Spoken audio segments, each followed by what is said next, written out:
ஒரு ரோபோட் எப்படி நடக்கிறது தெரியுமா? அது எப்படி திரும்புகிறது, எப்படி கை அசைக்கிறது? இதுக்கெல்லாம் காரணம் ஒரு முக்கியமான விஷயம். அதுதான் motor control. Robotics motor control என்றால் ஒரு மோட்டரை எப்போது எந்த வேகத்துல எந்த திசையில் சுருள வேண்டும்னு கட்டுப்படுத்துறது. ஒரு ரோபாட்னா அனைத்து மூவ்மெண்ட்க்கும் இந்த மோட்டார் கண்ட்ரோல் தான் பிரெயின் மாதிரி வேலை செய்யுது. ஒரு ரோபோட் வேலை செய்யும் போது முதலில் ஒரு கமாண்ட் கொடுக்கப்படும். அதை கண்ட்ரோலர் ப்ராசஸ் பண்ணும்.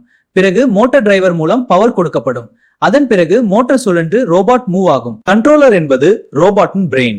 ஆர்டுயினோ அல்லது ராஸ்பெரி பை போன்ற டிவைஸ் என்ன செய்ய வேண்டும் என்று முடிவு செய்கிறது. இது சிக்னல்ஸ் ஜெனரேட் பண்ணி மோட்டரை கண்ட்ரோல் செய்கிறது. மோட்டாருக்கு டைரக்டா கண்ட்ரோலர் கனெக்ட் பண்ண முடியாது. ஏன்னா மோட்டார் அதிக பவர் தேவைப்படும். அதனால தான் எல்டர்னேட் மாதிரி மோட்டார் டிரைவர் யூஸ் பண்ணப்படுகிறது. இது ஸ்மால் சிக்னலை பிக் பவராக மாற்றி மோட்டரை இயக்குகிறது. ரோபோட்டிக்ஸ்ல 3 முக்கியமான மோட்டார் டைப்ஸ் இருக்கின்றன.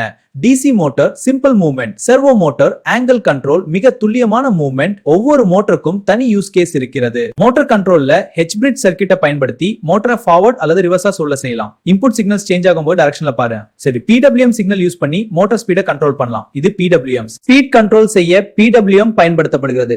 இது வோல்டேஜை டைரக்ட் சேஞ்ச் பண்ணாது, ஆனால் ஆன் ஆஃப் சிக்னல் வேகத்தை சேஞ்ச் பண்ணும். இதனால மோட்டார் ஸ்பீட் கண்ட்ரோல் செய்ய முடியும். க்ளோஸ் லூப் சிஸ்டம்ல ஃபீட்பேக் சென்சர்ஸ் பயன்படுத்தப்படுகிறது. என்கோடர் ஸ்பீட் மெஷர் பண்ணும்.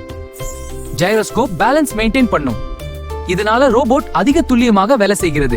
லைன் ஃபாலோவர் ரோபோட் எடுத்துக்கொண்டால் சென்சர் லைன் டிடெக்ட் பண்ணும்.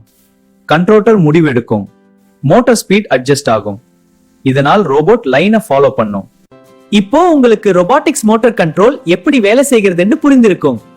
இந்த வீடியோ பிடித்திருந்தால் லைக், ஷேர், சப்ஸ்கிரைப் பண்ணுங்க. மீண்டும் சந்திப்போம் நண்பா.